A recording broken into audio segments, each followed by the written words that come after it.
All right, guys, welcome back to Houston Kilby YouTube channel, and boy, we got an action-packed episode for y'all today.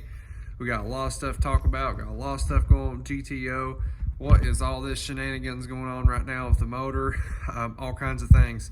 This episode we're going to be in full send, trying to get this thing wired up. That's number one. Number two, we're going to have to give a shout out to who won the prize pack and stuff, and what the weight of the intake was and all that good stuff. So let's jump in this episode, sit back, and don't forget, have yourself a happy Thanksgiving. Eat plenty of turkey and ham, enjoy the family, work on some hot rods on your time off if you can. But you guys have a good one. Let's have a good time here. All right, guys, here we are. It is time to weigh out this intake and see who the winner is going to be. So let's check this out right here real quick.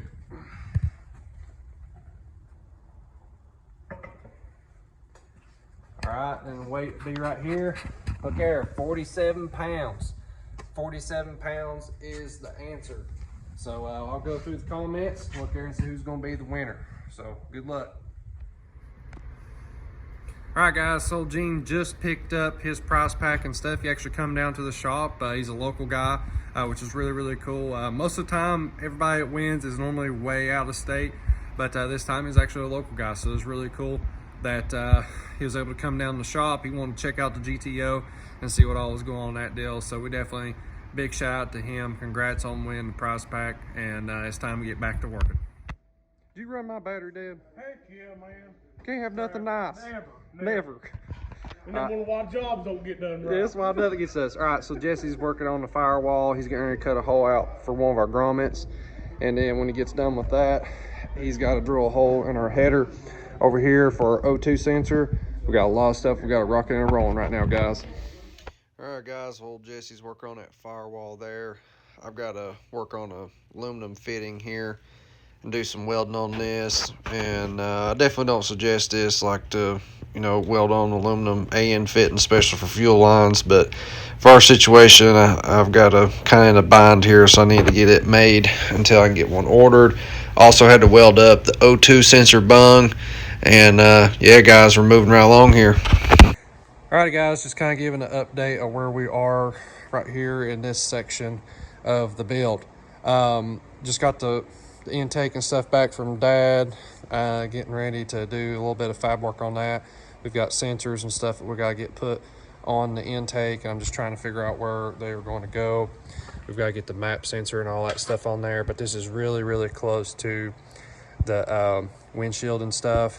I do have like one of those blocks and stuff where you can move this stuff at, but honestly I'd rather get it over here on the intake. But we'll just have to see. I got to work on that. Got to put the pressure sensor and stuff on the regulator. Got to do that. I've got that going on. Let's see here. We just got this stuff here bolted up for the first time for the cam sensor that has not been installed on this wheel yet. I've got that to do tomorrow. The crank sensor and stuff is going to have a shim put in it to pull it out. This way you can see where it's aimed at. It's completely off of, at nowhere near where it needs to be at. So I've got to work on that too. A lot of stuff's got to happen right there, but we got wires kind of going to the direction that they need to go in. We got the O2 wires over here. O2 sensors just kind of hanging there and stuff, but we got a lot of wires that we've got to mark where they need to be cut, and then once they're cut and stuff, pull the harness back out and we'll put it on the table and build it over there. But yeah, that's kind of where we are right now. A lot of working and a lot of just craziness that's going on right now, so we're gonna keep at it. All right, guys, just kind of giving an update of where we are. There's a lot of stuff that's got to happen right here, but we've got the main harness pulled out. That's the main engine harness right there. And right now I'm getting ready to start putting shrink wrap on it, start doing our breakouts, start putting our ground wires in it, start putting our 5-volt voltage stuff for all of our sensors and stuff. And we're about to be really, really busy here, but that's what's about to be happening here. And getting excited. So it's time to hammer down. All right, guys, this is another update of kind of where we are with the wiring. And this is just from that last little clip we took there.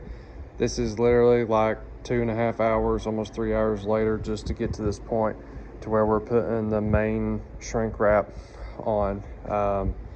It's the first time I've done one of these. This has been a beast. It really has. This little harness here, this is all gonna get clipped off. This is our inputs and outputs. I'm just gonna make a little harness here and go from there. But all this little stuff here will get connected into things and stuff. But shoo mercy, look at how much wire we took out of this thing. There's a few wiring harnesses right there. There's some there. That's some extra clippings. There's a bunch here. That all came out of this. And then we've got to start segregating this stuff out. This stuff that's enclosed, those big, thick, heavy-duty stuff, that's the O2 sensors and the cam and crank sensor and stuff. Yeah, boys, we are getting there. A lot of work just to get this point right here. But basically, this whole section here, it's got this big shrink wrap around it. This is the section that stays inside the car. And then we'll start doing our breakouts and stuff in here, right here at the dash. And then when it comes to this hole here, that's where you'll see like individual strands of stuff going to different sensors and that sort of thing. But yeah, guys, we're getting there. We are getting there.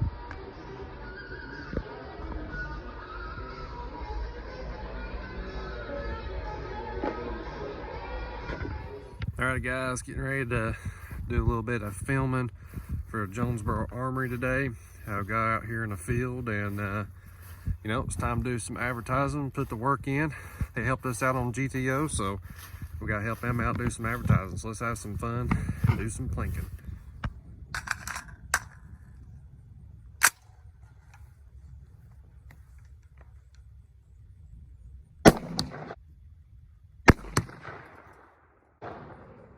That would hurt bad. That would hurt so bad. Golly, that would hurt. All right, guys, we just got back from doing some shooting there and a little bit of commercial action.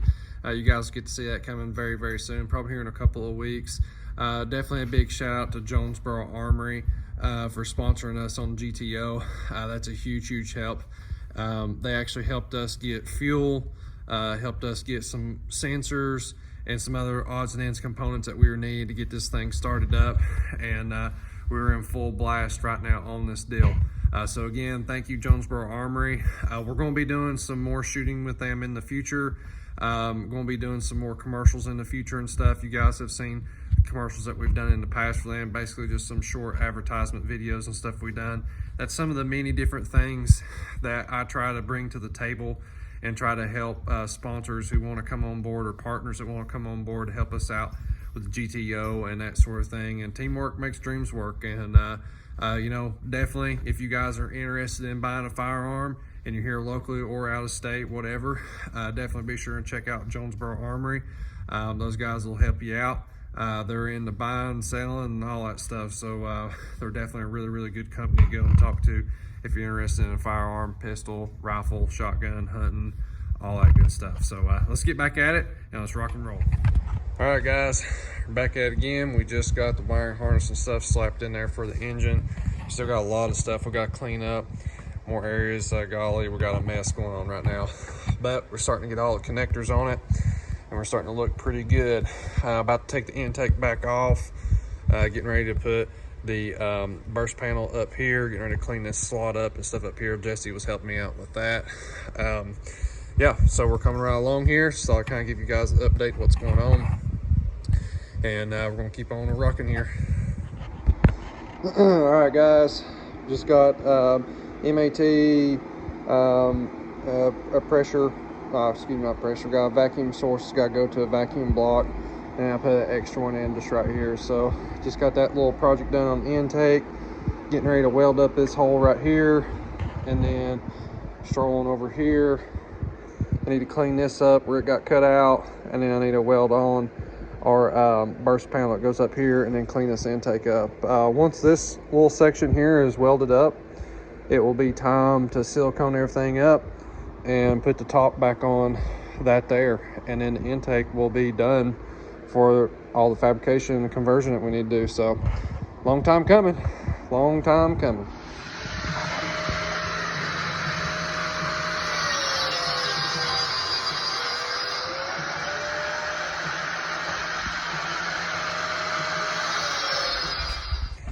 All right, guys, so kind of an update where we are here. Dad just got done finishing working on this.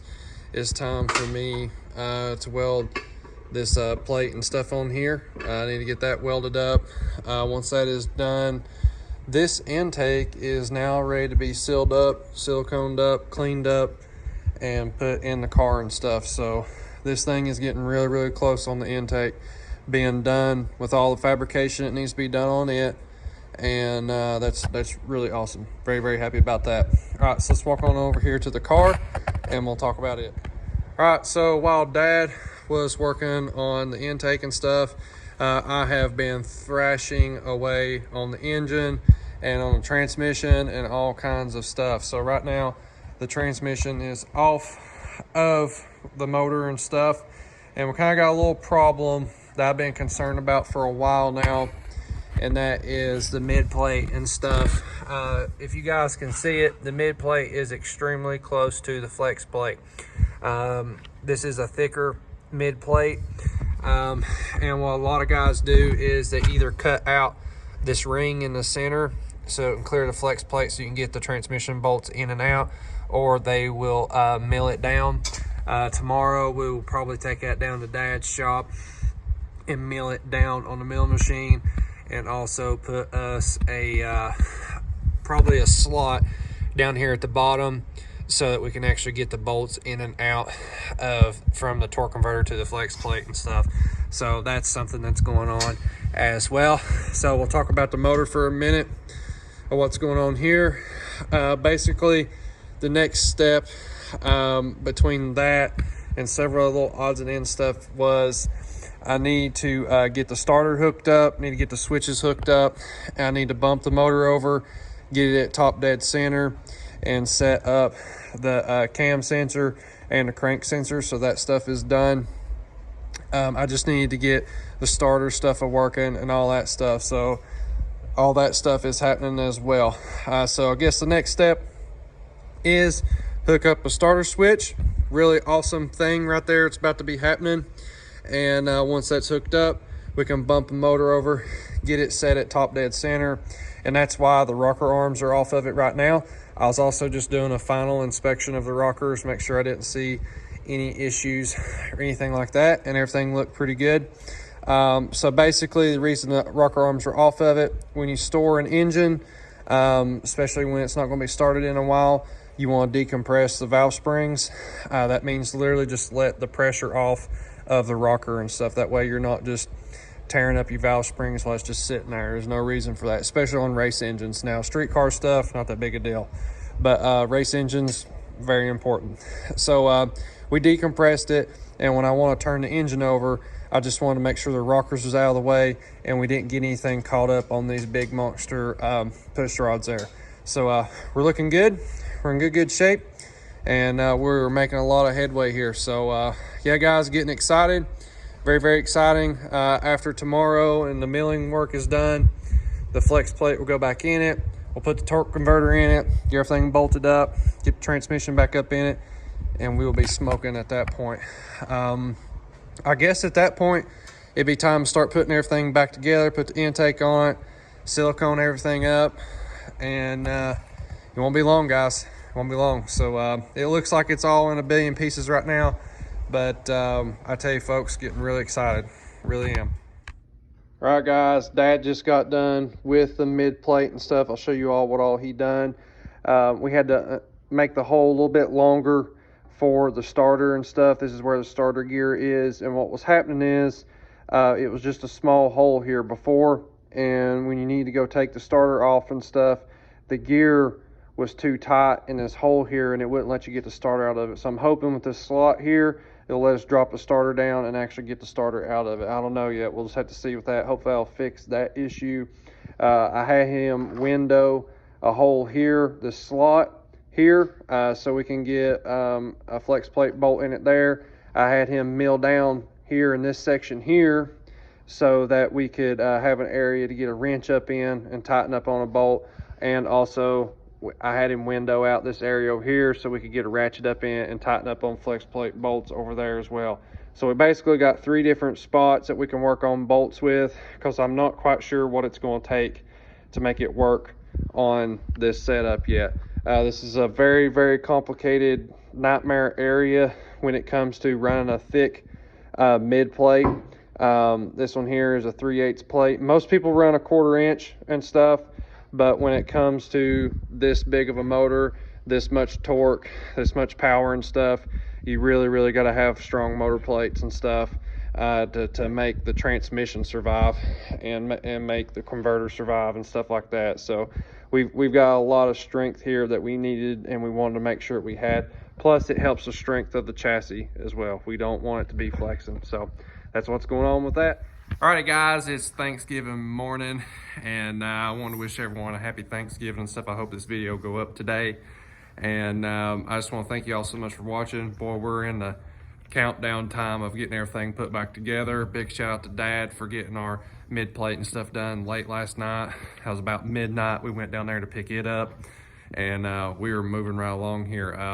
Hopefully in the next couple of videos here, we are going to be extremely close to starting this thing up. It looks like it's all tore down right now, but we're in the phase of putting the motor back together, and I can't wait to turn the motor over with the starter switch and stuff. So we're right there. You guys make sure and get yourself a Full Metal Goat t-shirt. That helps us out a lot and stuff on this build. And definitely, lastly, a huge shout out to Jonesboro Armory for sponsoring us and stuff. That was a big help there. And guys, we're getting excited. We're like in the countdown of starting this thing up. So you guys stay tuned. A lot of cool stuff coming, and very soon here. So I'll see y'all in the next one. Thank you guys so much for watching. Make sure you are subscribed to the channel.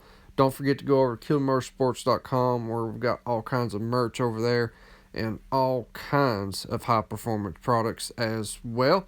And definitely a big shout out to our sponsors and partners. Till next time, you guys have a good one.